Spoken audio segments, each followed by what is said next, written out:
It's day 2 on Discovery Princess. We left Seattle yesterday, which means that today we're spending all day out at sea.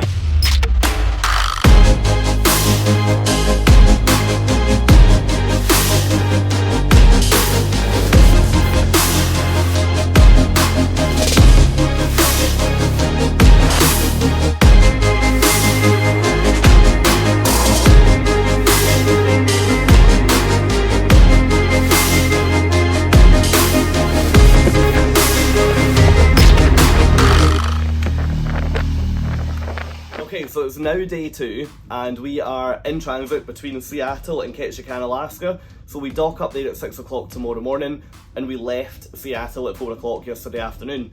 Now, weather conditions, I mean, yesterday we probably couldn't have got it better if we had tried. The iPhones before we came out on this trip, so when we were still in the UK, the weather for Seattle was showing as rain, and I think it was like 80 or 90%.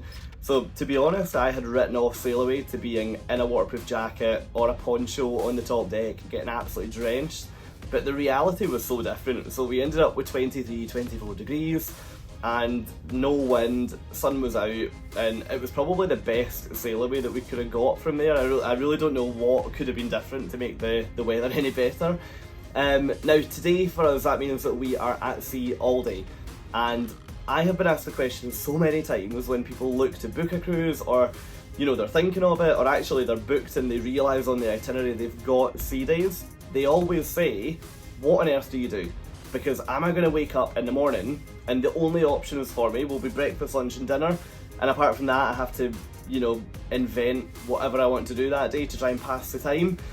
And the one thing that I would say is, like, on a sea day, you can be as busy or you can be as quiet as you want to be. It's probably the best opportunity to just shut off from the world and just spend a day just chilling, or just, yeah, doing what you want to do.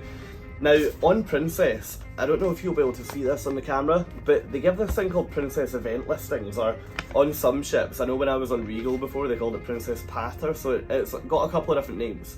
But on here, you can probably see that it's got sort of event after event all the way through the day. Now, it's got morning, it's got afternoon, it's got evening, and even over the page it continues. So you can see here, there is a lot to do. If you wanted to be busy from 7 o'clock in the morning all the way through to, I mean, it finishes, the last thing on here finishes at 1:45, and then there's, what, 3 things that finish at late. Now, we found last night that the late things, so you typically got the casino will be late, there'll be one bar that will be late, and then also what they would deem as like a nightclub, which the reality on this ship is more like a show lounge that they play a DJ in. So that was finishing at like 1:30, which really on most itineraries, like, that's late enough. But you can be busy, you can be non-stop from 7 in the morning all the way through to then if you want to be. Or you can do absolutely nothing and you can just go and get a bit of food.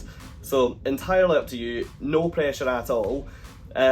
Weather today isn't too great, so I think a lot of what's going on this ship is going to be inside. I haven't actually been out yet, which is part of the plague of an inside room really, but I can see on the bridge cam on my TV that it's pretty grey, so there'll be no sunbathing.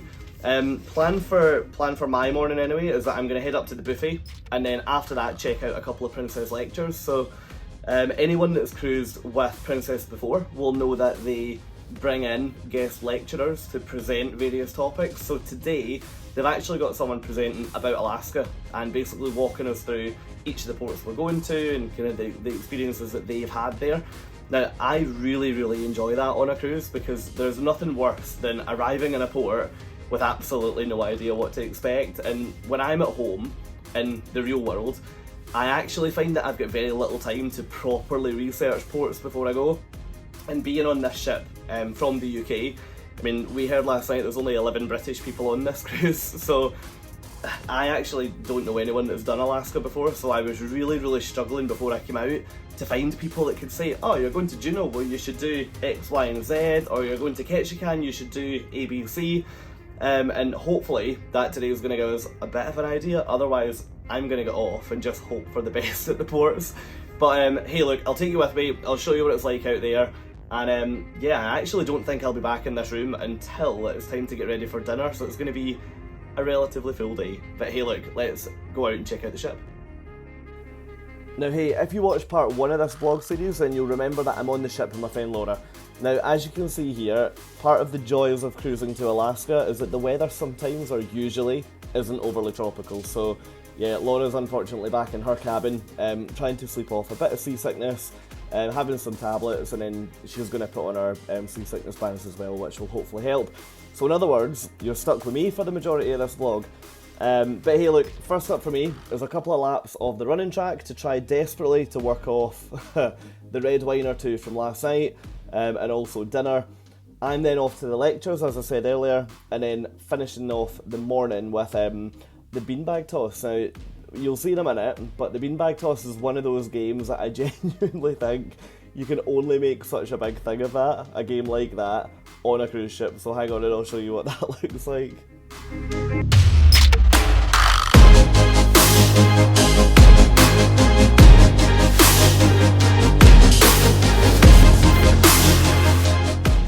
3 a.m.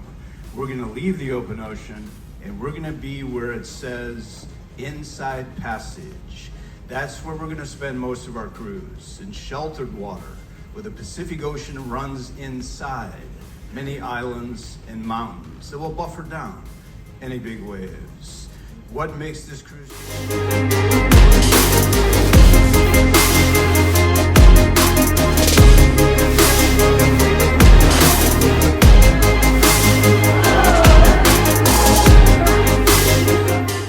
And then what we'll do is we'll get into the lee of the Queen Charlotte Islands there. So we'll enter into the Queen Charlotte Sound, and that's that body of water that's between Canada and the Queen Charlotte Island archipelago. And at that point, that will act like a breakwater to this swell. So I would estimate, if I can keep this speed up, as I say, we should maybe be able to pick up a little bit more speed, but my best, it won't obviously stop instantly, but my best guess is by about 5 o'clock this afternoon, maybe 4 o'clock, we should feel it nice and smooth, and then that should be kind of it until we come back out into the Pacific again near the end of the cruise. Okay, so I'm in the main dining room for lunch today, and one bit of advice that I would always give to someone if they're considering a cruise is on the day or the multiple days on your itinerary when you're due to be at sea, you have got the entire day to explore the ship, but always just make time to come and grab a bite to eat in the dining room. It's so much better than crushing into the buffet, which everyone seems to love to do. But down here, you can grab a table by the window, look at these views, and just like kill an hour. The food in here has been great as well, so I'll show you what I've just had. And yeah, we're going to head back out. There's a talk about, they don't do ship tours at the moment because of COVID, but there's a talk basically about the ship now. So we're going to head up to there, and then we've got the next solo traveller meet up straight after.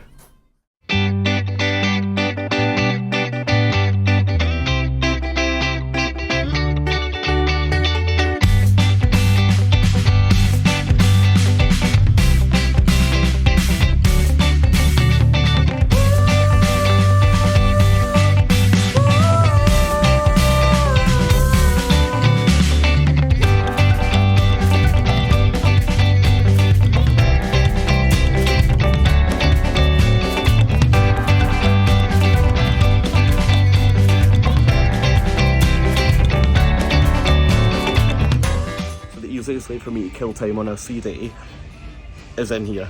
I could probably spend an absolute fortune in here, but I'm going to try not to today.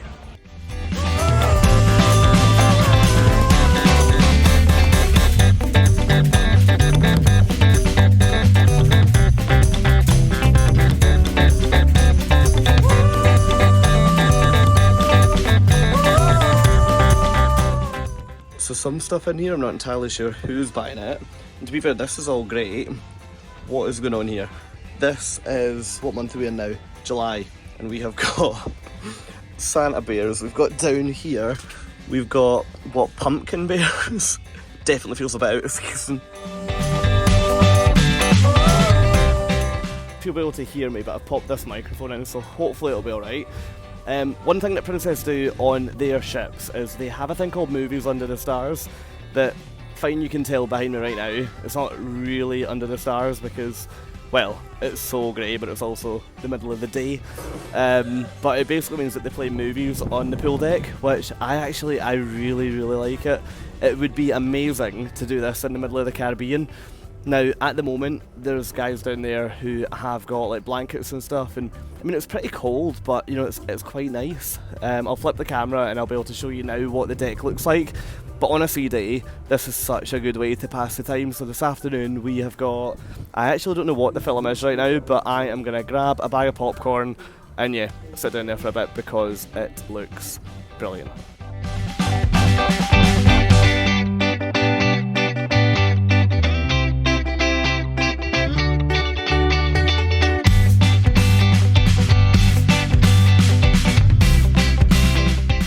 Now the last thing I wanted to show you before going back to the room is the sea walk. Now this glass walkway hangs 16 floors off the side of the ship. Now I usually hate heights, but I'm absolutely fine on this. I love this concept, it's so different to anything I've seen before, but I appreciate not everyone's going to love this.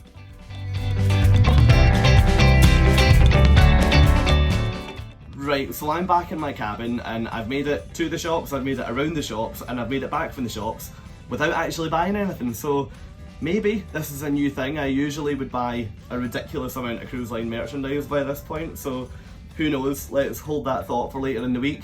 Look, today's actually been a great day, so it's been really busy, and I think I left this room at what, like 11 o'clock about 10 o'clock this morning, and it's now 6 o'clock, and it's pretty much been back to back all the way through there. Now, I mentioned earlier that there's two approaches with a sea day that people tend to do, and you can have it really quiet, or you can have it really busy.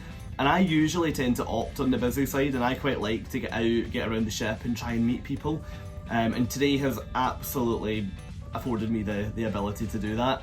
Now, if anything, the feedback that I would give for this ship is that there's maybe actually at times too much on from a calendar perspective. And there's been a few times today where I've had to leave something 5 or 10 minutes early to get to the next thing on time, because it's a little bit easier to slip out of something early than it is to walk in late to the next thing. So look, I say that as if it's a bad thing. Would I rather be on a ship where A, you cannot pass the time because there's nothing to do and you find yourself kind of in your room on your own just killing that time? Or would I rather be on a ship that B, has so much going on that the day absolutely flies in and you're running around trying to fit everything in? The answer is 100% the latter. So it's such a good thing how busy it's been today. But the plan for tonight is that it's formal night on here, so Princess is pretty different to what I've seen from a lot of other cruise lines recently actually. So we have got formal night tonight, and then later in the week we've got, I guess, what they've rebranded their second formal night to. So it's called Dress to Impress, and I am actually quite excited to see what people wear to that, because I'm really not sure how that is going to work. I have seen quite a big difference between the British lines that I've been cruising with since COVID restarted. I've been more basing myself on Southampton sailings, to be honest, because I was a little bit scared to get on a plane. But coming over here, the audience over here is mostly Americans. So we actually found out last night at the quiz, which we'll get to that, but the quiz went terribly for us last night. But we found out that there's only 11 British people on this ship this week, so I reckon that whatever the American culture would deem as Dress to Impress, I think it might be a little bit more casual than what I've seen on the American lines, but hey, I might be wrong. I'll tell you in one of my future videos, I guess. I think it's on day 5 or something. But yeah, so tonight our plan is, what are we doing tonight? We're going for cocktails at 7. We're then going to head down to the dining room for dinner. So my two friends and I were actually going to the main dining room tonight. We decided that because we're docking in Ketchikan at 6 o'clock tomorrow morning, it wasn't really worth having like a bigger speciality night. I tend to do a speciality dining night when the following day it's maybe like a late start or you've got a sea day or something. So yeah, we're just doing main dining room tonight. And then after that we are going to we're going to go to the show and then we're going to try the quiz. Now, the quiz last night probably couldn't have went much worse for us, and we turned up for 80s rock trivia, and as 3 30-year-olds from the UK with a question base, which I testify that it wasn't based at British people, but that excuse wasn't listened to last night. of about 32 points. I think we scored 10. So look, the moral of the story and what I'm trying to get you to learn is that if you ever bump into me on a ship, don't invite me to join your quiz team, because that isn't going to do you any favours at all. So you can invite other people that you bump into, but from me, I think of the 10 that we even got right, I contributed to like 1. So yeah, don't invite me onto your team, you will not thank me after. But hey look, tonight I guess it's time to get ready now, so I'll take you out in the ship, I'll show you the difference between what it normally looks like and what it looks like on formal night, and yeah, tomorrow we are off to Ketchikan. Okay, first up for us before dinner was a Good Spirits bar. Now, if you're planning to go on Discovery Princess, honestly, if you take one thing away from these vlogs, it's to go and get a drink here. They are so much better than any cocktails you'll get on the ship. You do pay a little bit extra, but honestly, they are so worth it. They even have a Scottish cocktail, which you can see on the screen in front of you, and obviously, that is the only option that I could go for, so this is exactly what it looked like. And yeah, from here, we headed down to dinner.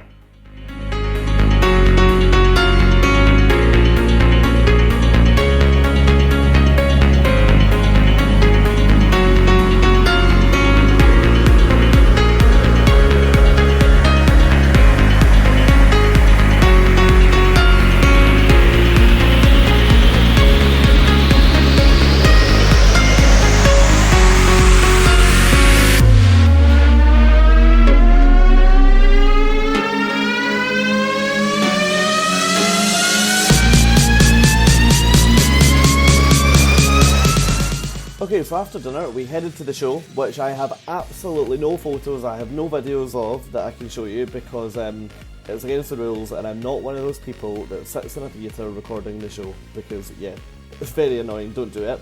But hey look, for now that shows you hopefully that if you've got a day at sea coming up on a cruise, you absolutely should not be worried about being bored. You will have plenty to crack on with, so don't worry. But hey look, for now, that's the end of today's video, so thank you so much for watching as always. If you've enjoyed it, I would love it if you'd think about subscribing to the channel.